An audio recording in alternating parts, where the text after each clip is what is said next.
সংশোধন হইবার জন্য কোরআনের দিকে দৌড়ে আসো। আমার আল্লাহর কোরআনের নূরের তাজাল্লি যদি এক বিন্দু তোমার কলবে পতিত হয়, তাহলে তুমি আল্লাহর ওলি হয়ে যেতে পারো। ঠিক না বেঠিক বলেন? কারণ ডক্টর কবি ইকবাল বললেন, पर गया जिस पर नजर बंदा को मौला कर दिया, पर गया जिस पर नजर बंदा को मौला कर दिया, जिस दम में दरिया कर दिया। अल्लाहु আকবার বলেন। ইকবাল বলছেন, আল্লাহর কুদরতের নজর যদি কোনো বান্দার উপরে পতিত হয়, হতে পারে ফকির, কিন্তু সে আল্লাহর ওলি হয়ে যাবে। আল্লাহর কুদরতের পানি এক বিন্দু যদি সাগরে পতিত হয়, সাগরের মধ্যে উত্তাল তরঙ্গ শুরু হয়ে যাবে। আল্লাহু আকবার বলেন। এই জন্য তুমি পাপ করেছো, গুনাহ করেছো, দৌড়াও, কারণ আমার নবী বলছেন। হাদিস যেটা বলেছিলাম তার অনুবাদ। আন আসরার ইবনে ইয়াসির আল-আমাজানি রাদিয়াল্লাহু তাআলা, নবীজির সাহাবীর নাম হলো আসরার ইবনে ইয়াসির আমাজানি রাদিয়াল্লাহু তাআলা। তিনি বলেন ক্বালা রাসূলুল্লাহ সাল্লাল্লাহু আলাইহি সাল্লাম, রাসূলুল্লাহ সাল্লাল্লাহু আলাইহি সাল্লাম বলেছেন, ইয়া আইয়ুহান নাস, শুনতেছেন আপনারা? ও দুনিয়ার মানুষ।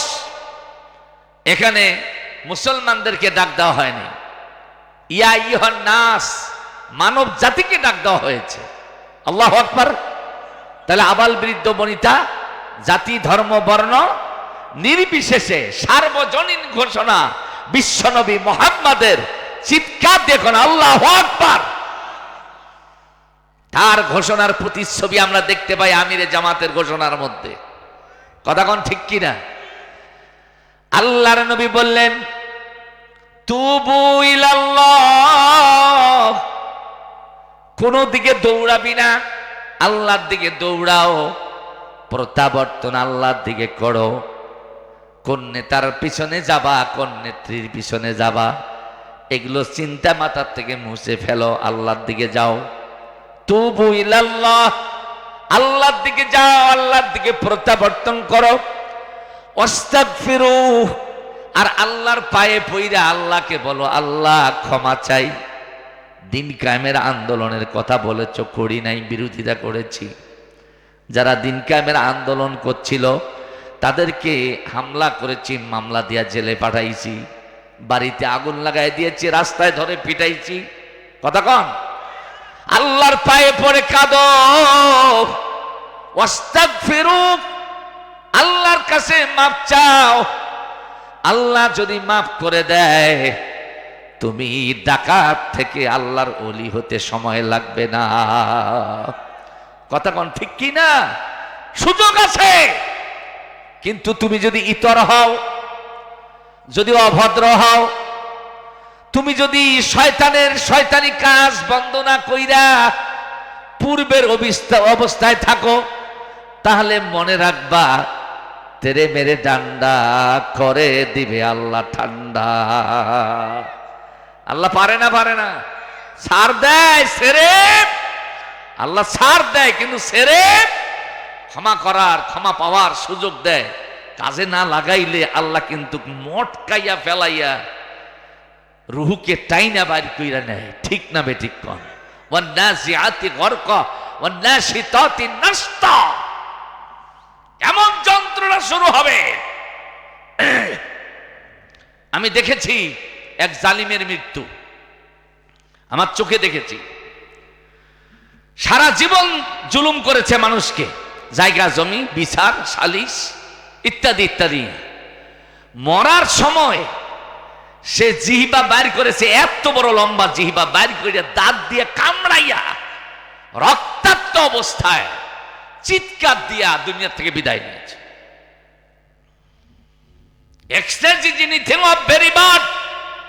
বেশি উতালা হইও না, তোমাকে ঠান্ডা করার জন্য আমার আল্লাহর 1 সেকেন্ড সময় লাগবে না। কথা কোন ঠিক না? আল্লাহর নবী বললেন, তুমি আল্লাহর দিকে প্রত্যাবর্তন করো, তার কাছে ক্ষমা চাও। কারণ ফাইন্নী আতুবুল ইয়াউমা মিয়াতা মাররা, আমি বিশ্বনবী, আমি রাহমাতাল লিল আলামিন, যেই নবীর জীবনে কোনো গুনাহ নাই, আছে নাকি? গুনাহ হওয়ার সম্ভাবনাও কি ছিল? কখনো না। দয়ার নবী বললেন ফাইন্নী আতুবুল ইয়াউমা মিয়াতা মাররা, আমি রাহমাতাল লিল আলামিন, এমন কোন দিন বাদ যায় না যেই দিন আল্লাহর কাছে 100 বার করে তওবা করি না। আল্লাহু আকবার বলেন। আমার দেশের এক মন্ত্রী ছিল, পাট মন্ত্রী। আমি তো এটাকে রাম ছাগল ছাড়া মানুষই বলতে চাই না। সে বলেছিল আমি কেন তওবা করব, আমি কেন ইস্তেগফার করব? শুনতেছেন চাচা? কারণ আমি জীবনে সেটা বিচার করি না, আমার গুনাহ নাই। চিন্তা করেন কত বড় ব্যাপক করে বামপন্থী আন্দোলন, আল্লাহ দিন কায়েমের আন্দোলন করে না। এরপরও চাপাবাজি কইরা কয় আমি কেন তওবা করব। আর তুই যে বামপন্থী আন্দোলন করছিস তোর ধ্বংসের জন্য এটাই তো যথেষ্ট। আমি ভুল বললাম? হাদিসে আশারিতে যান, ওখানে আমার নবী বলছেন শেষের অংশ, ওমান দাআ বিদাল জাহিলিয়াতি ফাহুয়া মিন জুসা জাহান্নাম। আমার নবী বলছেন যার আন্দোলন, যার কর্মসূচি, যার দাওয়াত, যার কথাবার্তা, যার টাকা পয়সার খরচ, যার সময়ের কোরবানি আল্লাহ দ্বীনের জন্য না হইয়া জাহিলিয়াতকে প্রতিষ্ঠার জন্য হবে, আমার নবী বলছেন সে জাহান্নামে যাবে। যখন কোথায় যাবে? আপনি যে দল করেন এই দলটা যদি আল ইসলামের জন্য না হয় তাহলে ওই দল করার কারণে আপনি জাহান্নামে যাবেন। আপনি টাকা পয়সা খরচ করবেন, এই খরচটা যদি আল্লাহ সন্তুষ্টির জন্য না হয়, জাহিলিয়াতকে প্রতিষ্ঠার জন্য হয়, তাহলে এই খরচটা করার জন্য আপনি জাহান্নামে যাবেন। আপনি মানুষকে দলে ভেরাচ্ছে না হ্যাঁ? এখন চালাক মানুষ যারা, তারা কিন্তু দল ছাইরা এখন এই কোরআনের দলের দিকে ধাবিত হচ্ছে। কথা বলেন ঠিক কিনা? আর যারা ইতর, যারা স্বার্থপর, তারা কিন্তু ওই অবস্থানেই থেকে যাচ্ছে। এখন প্রশ্ন হলো, আমার নবী বললেন ওই লোকগুলো জাহান্নামে যাবে। নবীর পাশে কয়েকজন সাহাবী বসা ছিল। সাহাবীরা বলল কলু, এই কলু জমাসিগা, এর ফাইল হলো কতিপয় সাহাবী বলল ইয়া রাসূলুল্লাহ ওয়া ইন সামা ওয়া সাল্লা, লোকগুলো ধরুন বামপন্থী আন্দোলন করে, ধর্মনিরপেক্ষবাদ, সমাজতন্ত্র, জাতীয়তাবাদ, ন্যাশনালিজম, সোশ্যালিজম, এগুলো আন্দোলন করে, কিন্তু নামাজ পড়ে, কিন্তু রোজা রাখে, নিজকে মুসলমান বলে পরিচয় দেয়। তাহলে তাদের কি হবে? ফতোয়া শুনবেন না বন্ধ রাখবো? বলবো? তাহলে এই ফতোয়া আমল করার জন্য মাঠে ময়দানে তৎপরতা চালাইতে হবে। চালাবেন ইনশাআল্লাহ? আল্লাহর নবী বললেন ক্বালা আলাইহিস সালাতু ওয়াস সালাম, দয়ার নবী বললেন ওয়া ইন সামা ওয়া সাল্লা ওয়া জাআমা আন্নাহু মুসলিম, লোকটা রোজাও রাখে, নামাজও পড়ে, নিজকে মুসলমান বলে দাবি করে, কিন্তু আন্দোলন করে সমাজতন্ত্রকে প্রতিষ্ঠা করার জন্য, জাতীয়তাবাদকে প্রতিষ্ঠা করার জন্য, ধর্মনিরপেক্ষ মতবাদ প্রতিষ্ঠার জন্য, মানুষের তৈরি করা আদর্শ প্রতিষ্ঠার আন্দোলন করে, আল্লাহর দ্বীন প্রতিষ্ঠার আন্দোলন করে না। আমার নবী মুহাম্মদ বললেন এই লোকগুলো রোজা রাখার পরও, নামাজ পড়ার পরও, মুসলমান দাবি করার পরও জাহান্নামে যাবে, মুক্তি মিলবে না। আল্লাহু আকবার বলেন। এইবার আপনি সিদ্ধান্ত নেবেন ধানের শীষে না কোরআনের পক্ষে। হ্যাঁ, এইবার বদ্ধ হয়ে গেছে জবান। কোরআনের পক্ষে কারা আছেন? বাঘের মতো হাত তোলেন। আল্লাহু আকবার, নারায়ে তাকবীর। আল্লাহ কবুল করুন। আমরা হিংস্রতার আগুন ছড়াইতে চাই না, অনুভূতি দিতে চাই। তুমি যে আন্দোলন করো, এই আন্দোলন করার কারণে তোমার জাহান্নাম ঠিকানা হবে। আমি চাই না আমার ভাইটা জাহান্নামে চলে যা। কথা কোন ঠিক কিনা? আমার বোন জাহান্নামে চলে যাক, আমি এটা চাই না। এই জন্য বাস্তব সত্যটা আজকে বলতে হয়। কথা কোন ঠিক না? এবার আসেন, ক্ষমা চাইতে হবে কার কাছে? প্রত্যাবর্তন করতে হবে কার কাছে? আল্লাহর কাছে। এই ক্ষমা চাওয়া প্রত্যাবর্তন করার জন্য নিয়ম আছে না নাই? আরো জোরে কোন আছে কিনা? এক নাম্বার নিয়ম হচ্ছে নাদামাত। জোরে কোন কি? আরবিতে বলা হয় নাদামাত। আরবিতে কি বলা হয়? নাদামাত মানে হলো অনুতপ্ত হওয়া। আল্লাহ, দিন কিয়ামতের আন্দোলন না কইরে আমি জাহিলিয়াত প্রতিষ্ঠার আন্দোলন করেছি, এটা ভুল হয়েছে, দিস ইজ রং। আল্লাহ, এটা আমার মাহব ভুল হয়ে গেছে, আল্লাহ আমি মাপ চাই, আমি ওই আন্দোলন করতে চাই না, এখন দিন কিয়ামতের আন্দোলন করতে চাই। কথা বলছেন না? আপনি এতদিন ওটা করেছেন, এখন তওবা করেন, আল্লাহর কাছে মাপ চান, আল্লাহ আমি এটা করেছি, এটা ভুল হয়েছে, এটা আর করতে চাই না, এখন আমি দিন কিয়ামতের আন্দোলন করতে চাই। এই জন্য অনুতপ্ত হওয়া, এটাকে আরবিতে কি বলা হয়? নাদামাত। যেরকম কি বলা হয়? অনুতপ্ত হওয়া। আল্লাহু আকবার, খুব মারাত্মক জিনিস এটা বাবা। আপনি যদি অনুতপ্ত হন, আমার আল্লাহ কি আপনার খবর রাখে না? জোরে কোন না কেন? আল্লাহু আকবার। ওয়াকান আল্লাহু আলিমান হাকিমা। আল্লাহ তোমার জন্য সব বিষয়ে জ্ঞাত এবং তোমার জন্য উত্তম বিচারক, ফয়সালাকারী। আল্লাহু আকবার বলেন। নাদামাত, অনুতপ্ত হতে হবে। এরপর বলা হলো 2 নাম্বার শর্ত হলো, আল্লাহ নবী বললেন আইয়ুবলিয়া আনিল মালিয়া, আপনি যে গুনাহ করেছেন ওই গুনাহ জীবনে না করার শর্তে আল্লাহর কাছে তওবা করতে হবে। যে গুনাহ জীবনে করেছি ওটা আর করব বামরাম বুঝি না, আল্লাহর কোরআন সারি নাই, ছাড়ব না। কথা বলেন ঠিক কিনা?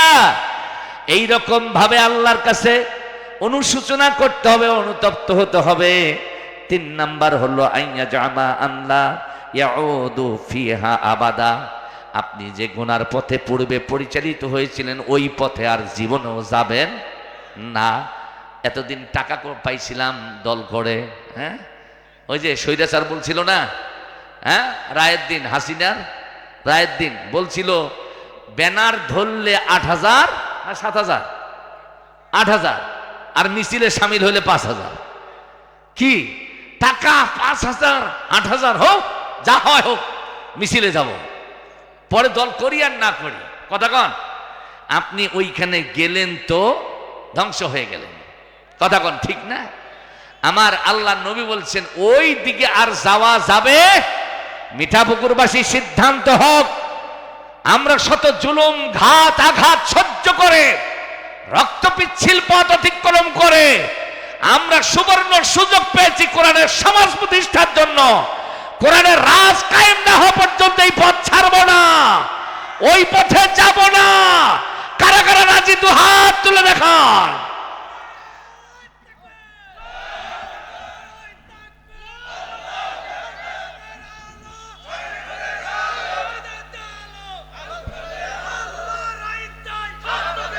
সবাই বলেন, সবাই বলেন, তোলো, আবার তোলো, আল্লাহর আইন চাই।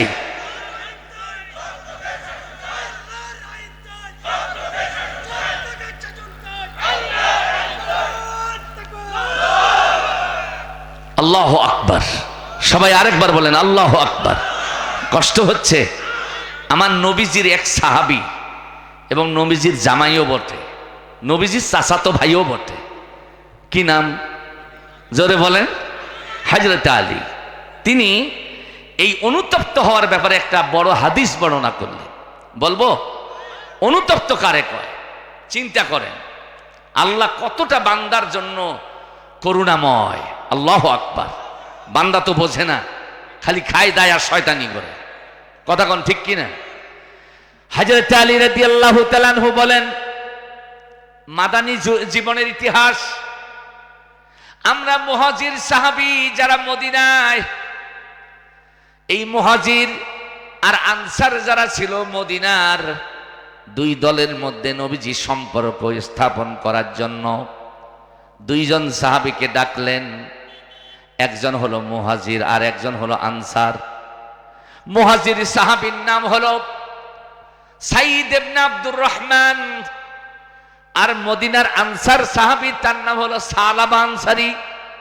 এই দুইজনকে ডেকে নিয়া সালাবা আনসারীর হাতটা ধরলেন, সাইদ ইবনে আব্দুর রহমানের হাতটা নিয়া সালাবা আনসারীর হাতে দিয়ে বললেন, হে সালাবা, এটা তোমার ভাই,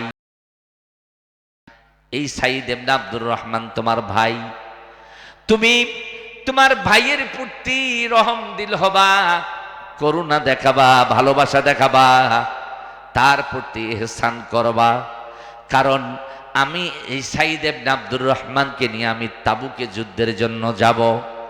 আমার নবীজি 30,000 মুজাহিদ, মদিনার আনসার আর মুহাজির মিলা 30,000 মুজাহিদ নিয়ে রওনা দেবেন। এইবার সাইদ ইবনে আব্দুর রহমানের বাড়ি পরিবার সন্তানদের দেখাশোনার দায়িত্ব দেওয়া হলো আনসার সাহাবী হযরতে সালাবা আনসারী রাদিয়াল্লাহু তাআলা আনহুর উপরে। হযরতে সালাবা আনসারী এইবার সাইদ ইবনে আব্দুর রহমানের বাড়ির দেখাশোনা করেন, তার পরিবারের সদস্যদের খোঁজ খবর রাখেন, হাট বাজার করে দেন, চাউল ডাউল না থাকলে কিনে দেন, খড়ি লাকড়ি না থাকলে কিনে দেন। একদিন যায়, দুদিন যায়, 3 দিন যাওয়ার পর সালাবা আনসারী রাদিয়াল্লাহু তাআলা বাড়ির আঙ্গিনায় বসা।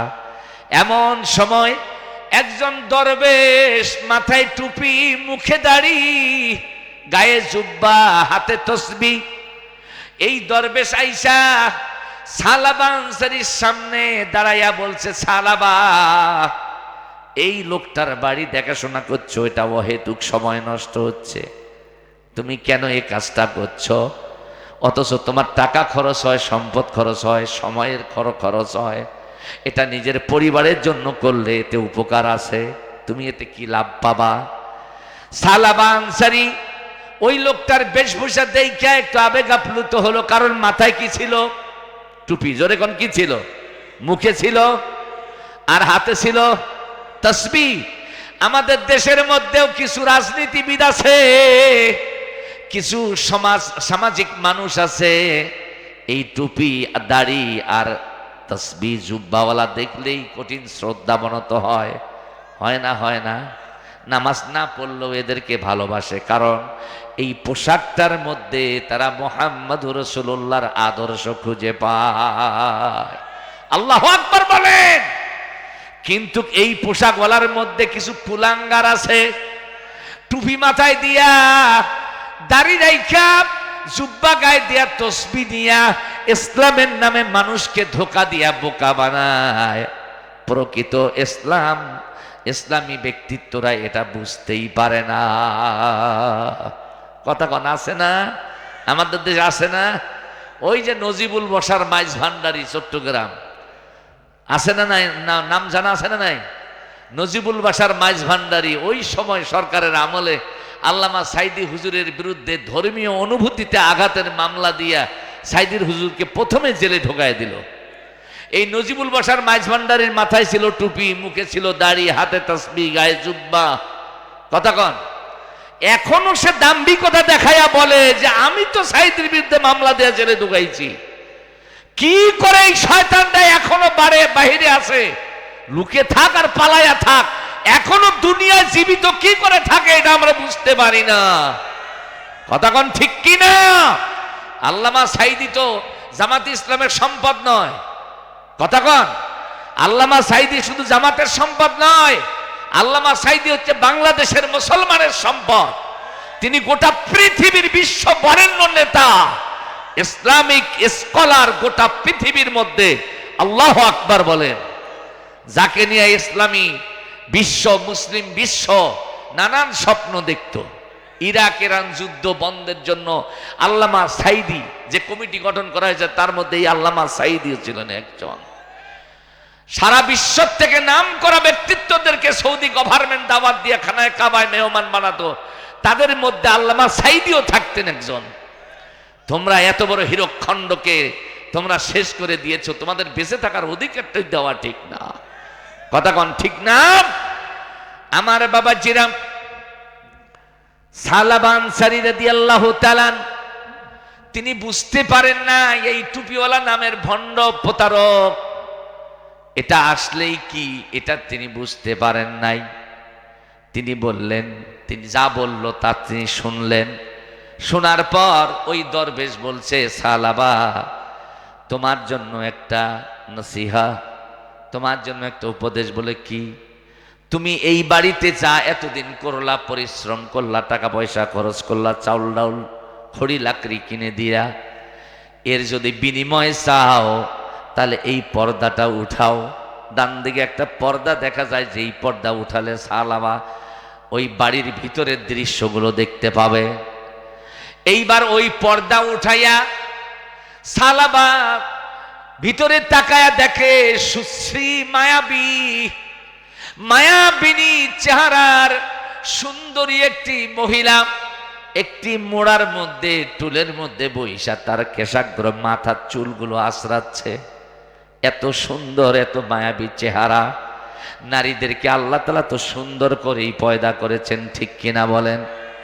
পুরুষ সারাদিন কষ্ট, হৃষ্ট কৃষ্ট, ক্লান্তময় দেহ নিয়ে ঘরে যখন যায়, তাদের মন জোড়ানোর জন্য আল্লাহর পক্ষ থেকে এই ব্যবস্থাপনা। জোরে কোন সুবহানাল্লাহ। এইরকম আল্লাহ যদি না করতো, পুরুষের মনের মধ্যে কষ্ট থাকতো, নারীদের জীবনও সার্থক হতো না, ঠিক কিনা বলেন? সালাবা দেখলো ডান দিকে তাকায়া এত মায়াবী, এত সুশ্রী চেহারার মহিলা, এত সুন্দর সুদর্শন চেহারার মহিলা জীবনও তো দেখি নাই। তিনি এটাই মহিলাকে দেখে আর নিজে স্থির থাকতে পারলেন না। অনুতপ্ত কারে কয়? হ্যাঁ, অনুতপ্ত কারে কয়? নাদামাত এর ব্যাখ্যা বুঝাচ্ছে আপনাদেরকে। আমার বাবাজিরা, আমার ভাইয়েরা, হযরত সালাবা নিজের বসে থাকতে পারলেন না, দৌড় দিয়া ঘরের ওই পর্দার আড়ালে মহিলার সামনে গিয়ে দাঁড়ালেন। তার সৌন্দর্য দেখে তিনি দুর্বল হয়ে গেলেন। ঘপ করে মহিলার হাত ধরে ফেললেন। জোরে কোন কি ধরলেন? আরো জোরে কোন কি ধরলেন? হাত ধরলেন। আচ্ছা, হাত ধরলে কোনো যায় আসে? হ্যাঁ হ্যাঁ, আসে।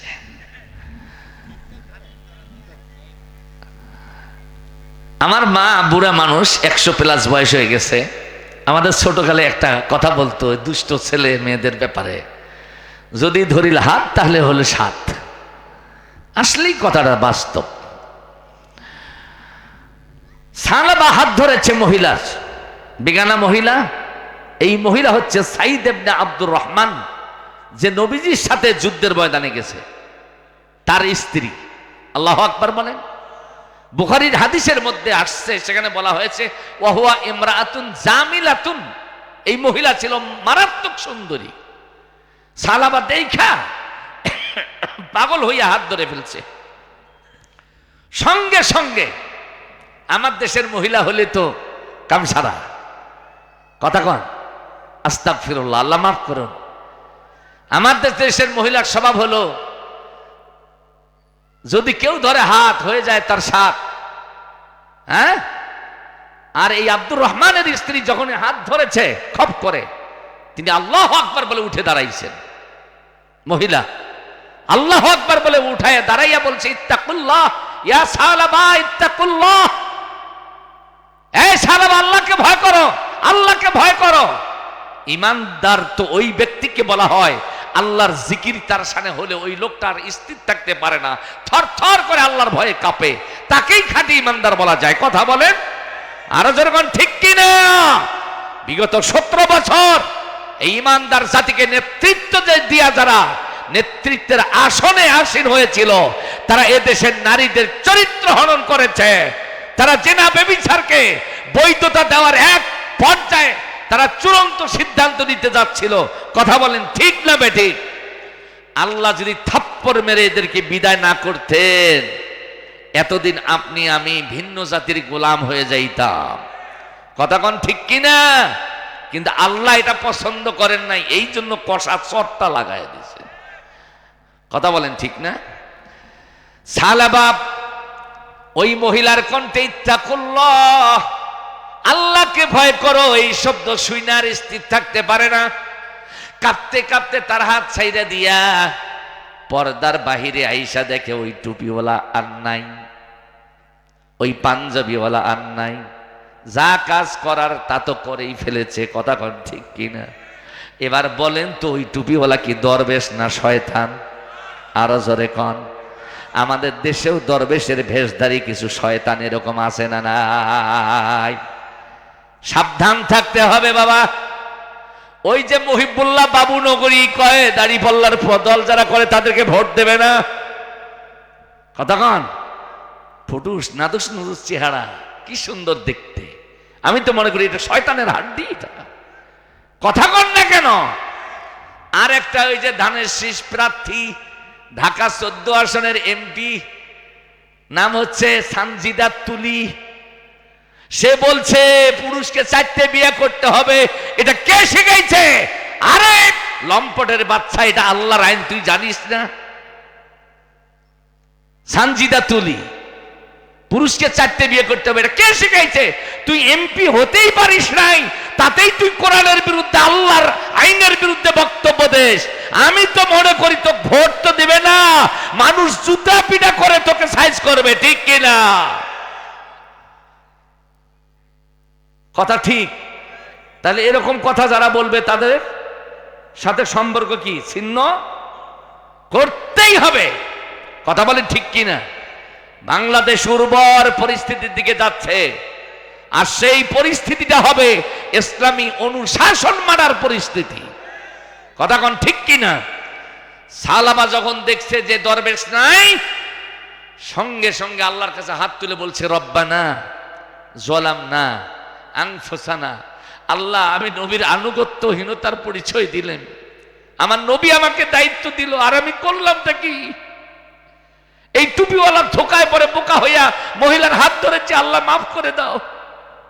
সে তো নবী না, আল্লাহ তার প্রতি ওহী নাজিল করে ক্ষমা হলো এই ঘোষণা দিবেন, কথা কোন ঠিক কিনা?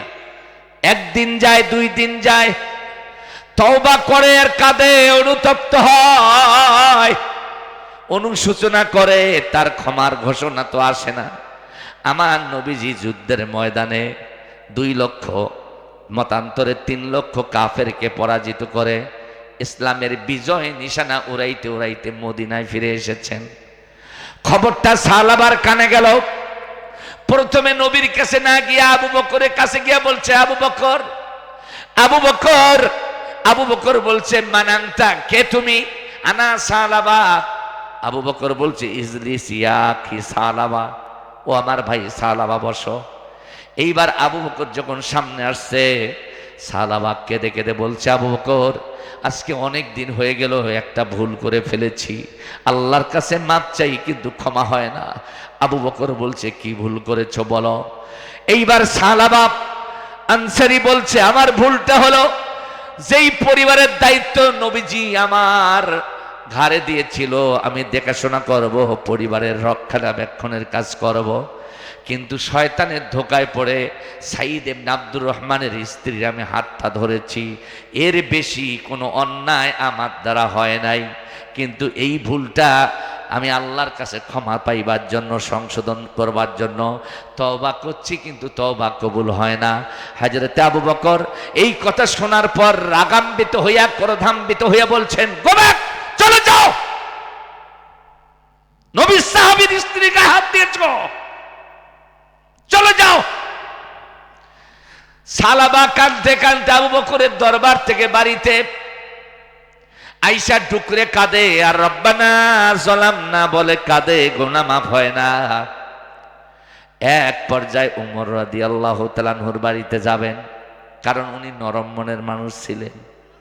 হ্যাঁ, ওই উমর যদি আমার দেশে থাকতো, আল্লাহর কসম, যেগুলো নেতা আর যেগুলো নেত্রী যৌনতাকে তারা হালাল ব্যবসার দিকে নিয়ে যাচ্ছিল, ওদের একটারও পিঠের চামড়া থাকতো না,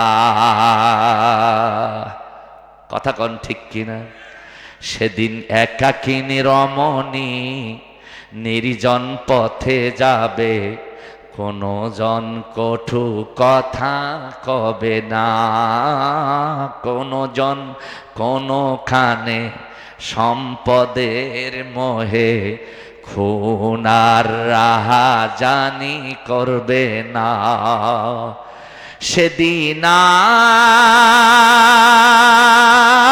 আর নয় বেশি দূরে, আর কিছু পথ গেলে মিলবে। সেদিন সবাই খোদাই বিধান পেয়ে দুঃখ বেদনা ভুলবে, দুঃখ বেদনা ভুলবে। বলেন কোনো একদিন এদেশের আকাশে কালিমার পতাকা উড়বে, সেদিন সবাই খোদাই বিধান পেয়ে দুঃখ বেদনা ভুলবে। ও দুঃখ বেদনা ভুলবে। লিল্লাহে তাকবীর। কোন কণ্ঠ বাদ যাবে না। নারায়ে তাকবীর। দিন ইসলাম, দিন ইসলাম। কি বললেন? কায়েম হোক। রাইট, কায়েম হোক। কথা কন কি বলল? দিন ইসলাম কায়েম। আল্লাহু আকবার। আল্লাহ কবুল করুন। পরিবেশ তৈরি হয়েছে না? ইসলাম কায়েম ছাড়া আর কোন নেশা আমাদের মাথায় জাগতে দেওয়া যাবে? কথা বলেন ঠিক কিনা? দেশবাসী বেঁধেছে জোট, কোরআনের পক্ষে দাঁড়িপাল্লায় দিবে ভোট। কথা বলেন ঠিক কিনা? গোলাম রব্বানী এগিয়ে চলো, ইনামুল হক এগিয়ে চলো, হাফিজুর রহমান এগিয়ে চলো। সবাই বলেন নাই কিন্তু কষ্ট হচ্ছে। হযরতে উমরের কাছে যাবে কে? বলেন বলেন। সালাবা আনসারী। এ বাবা বসো, এ বাবা বসো বসো বসো বসো। কষ্ট হচ্ছে আপনাদের? উমরের কাছে এক পর্যায়ে গেল সালাবা আনসারী, উমরের কাছে গেল। উমরকে ডাক দিয়া বলছে, সালাবা বলছে, উমর বড় ভুল করেছি, এই ভুল থেকে বের হওয়ার উপায়টা একটু বলে দাও। হযরত উমর কি ভুল? যখন ঘটনা সবিস্তারে উল্লেখ করেছে, উমরের সাদা চোখ রক্তের মতো লাল হয়ে গেছে। মাথা ঠিক থাকার কথা। নবীজির হাতের তৈরি সাহাবী, নবীজির সাহাবীর স্ত্রীর হাত ধরেছে, মাথা খারাপ। সালাবা বুঝতে পেরেছে এখানে কিছুক্ষণ অপেক্ষা করার মানেই হলো কল্লা ফেলায় দেওয়া। কথা কন ঠিক না? পিছাইতে পিছাইতে বাড়িতে যায় টুকরে টুকরে কাঁদে। বুখারীর হাদিসের মধ্যে আসছে তার একটা মেয়ে ছিল, তার স্ত্রী অনেক আগে মারা গেছে। সালাবার স্ত্রী অনেক আগে মারা গেছে। এই যে কারণে কিন্তু সমস্যাটা হয়ে গেছে। বউ যদি ঘরে থাকতো তাহলে আর এটা হতো না। এই জন্য বউ মারা গেলে সময়সীমা অতিক্রম করে যত তাড়াতাড়ি সম্ভব বউ করে নেবেন। আমার ভাইরা, সালাবা আনসারী বাড়িতে গিয়ে তার মেয়ে ছিল, মাহারা মেয়ে। এই মেয়েটার নাম ছিল খিমসানা। যেরকম কি নাম? খিমসানা। বুখারীর হাদিসের মধ্যে বলা হলো, এই খিমসানাকে ডাক দিয়ে সালাবা বলছে, মা তোমার মা কতদিন আগে মারা গিয়েছে, তোমাকে মা হারার অভাবটা আমি বুঝতে দেই নাই। আমি বাবা হইয়া মায়ের দায়িত্ব পালন করেছি এবং বাবার দায়িত্ব পালন করেছি রে মা, কিন্তু এখন আর পারি না। আমি আল্লাহর আদালতে বড় অপরাধী হয়ে গেছি রে মা, তুমি আমাকে মাফ করে দাও। তুমি আমার জন্য আর পেরেশানি করো না। আমি আল্লাহ রাসূলের দরবারে যাচ্ছি, ওইখান থেকে একটা ফয়সালা যদি পেয়ে যাই তোমার সেবায় নিয়োজিত থাকব। এই কথা বলে সালাবা আনসারী হাঁটি হাঁটি পা পা করে মসজিদে নববীর দিকে রওনা দিলেন। আল্লাহর নবী রিয়াজুল জান্নার মধ্যে চলে গেলেন। জান্নাতের বাগিচা যেটাকে বলা হয়, যেইখানে 2 রাকাত নামাজ পড়লে জান্নাত ওয়াজিব হয়ে যায়। সুবহানাল্লাহ বলেন। এইখানে যাবেন, নামাজ বেশি বেশি পড়বেন, পড়ার চেষ্টা করবেন। সালাবা গিয়ে নবীর পাশে দাঁড়ালো। আমার নবী সালাবার দিকে তাকায় আছেন, সালাবার ডান দিকে। সালাবা বলছে, রাসূলুল্লাহ, ইয়া হাবিবাল্লাহ। এইবার সালাবা নবীকে ডাকার সঙ্গে সঙ্গে নবীজি তার দিকে একনেক দৃষ্টিতে তাকায়া সালাবা ঘটনা বর্ণনা করলো। এই ঘটনা শোনার পর বলেন, নবী খুশি হবে না বেজার হবে? আস্তে করে সালাবার দিক থেকে নবীজি মাথাটা ঘুরাইয়া বাম দিকে নিলেন। আপনারা বলেন, হাফিজুর ভাই আপনাদের দিকে তাকায়া আছে, তার সম্মান তার ভালোবাসা আপনাদের জন্য আছে, এটা বোঝা যায়। কিন্তু উনি যদি আপনাদের দিকে পাশা কইরা এইদিকে মুখ করে দাঁড়ায়, তাহলে বুঝতে হবে আপনাদের উপর উনি মনক্ষুণ্ণ আছেন। কথা কন। আল্লাহর নবী সাহাবী সালাবার দিকে না তাকাইয়া এইবার বাম দিকে মাথা ঘোরালেন। সালাবা বুঝতে পেরেছে রহমাতাল লিল আলামিনের ক্ষমার দরজা আমি অদমের জন্য বন্ধ হয়ে গেছে। আমার নবীজি তা না হলে এইভাবে মাথা ঘোরায় নিতেন না। সালাবা ডুকরে ডুকরে কেঁদে, চিৎকার দিয়ে কাঁদে আর বলে, আল্লাহ, একটা মহিলার হাত ধরেছি মাত্র, জিনা করি নাই, কোনো কঠিন গুনার কাজও করি নাই, শুধু হাত ধরেছি। নবীজি আমার থেকে মুখ ফিরায় নিয়েছে, তার মানে আমি বুঝতে পেরেছি আপনার ক্ষমার দরজা আমার জন্য বন্ধ হয়ে গেছে।